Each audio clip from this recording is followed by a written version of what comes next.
अचानक क्यों सुलग उठा हरियाणा?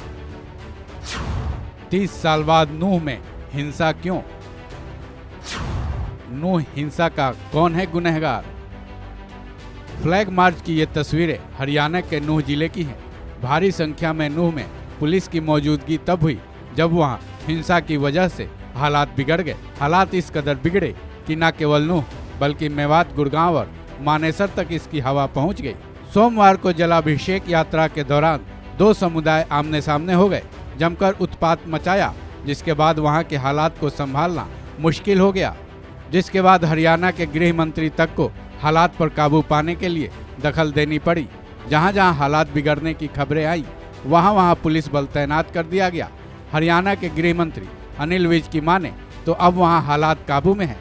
जिले में कर्फ्यू लगा दिया गया है, लेकिन सवाल ये है कि 30 साल तक शांति रहने के बाद सोमवार को ऐसा क्या हुआ कि अचानक दो समुदाय भड़क उठे। ये सवाल इसलिए भी उठ रहे हैं कि ब्रिज मंडल शोभा यात्रा तो हर साल निकाली जाती है, लेकिन 31 जुलाई को ऐसा क्या हुआ कि हालात इस कदर बेकाबू हो गए? क्या इस हिंसा के पीछे कोई साजिश रची गई है? ये सवाल हम नहीं बल्कि हरियाणा के गृह मंत्री अनिल विज तक उठा रहे हैं। ये तो किसी ने जहर घोला है, किसी ने इंजीनियरिंग की है, किसी ने मास्टरमाइंड किया है। जिस स्तर पे एंट्री पे भी पत्थर रखे हुए हैं, छतों पर भी पत्थर रखे हुए हैं, हथियार भी हैं, गोलियां भी हैं, एकदम तो सामने आते नहीं है। और ये यात्रा कोई ऐसा नहीं है पहली बार निकली है, हर साल यात्रा निकलती है। यात्रा के साथ हर साल जितनी फोर्स होती है उतनी हमने आज भी दे रखी थी।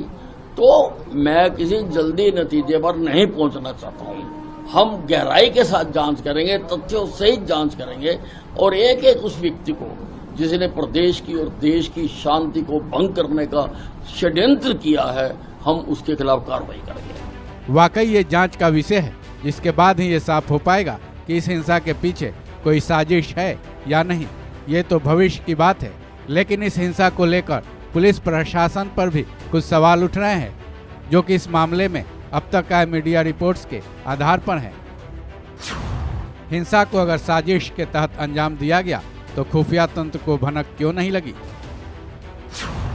जलाभिषेक यात्रा के लिए परमिशन ली गई थी, तब पुलिस प्रशासन अलर्ट क्यों नहीं हुआ?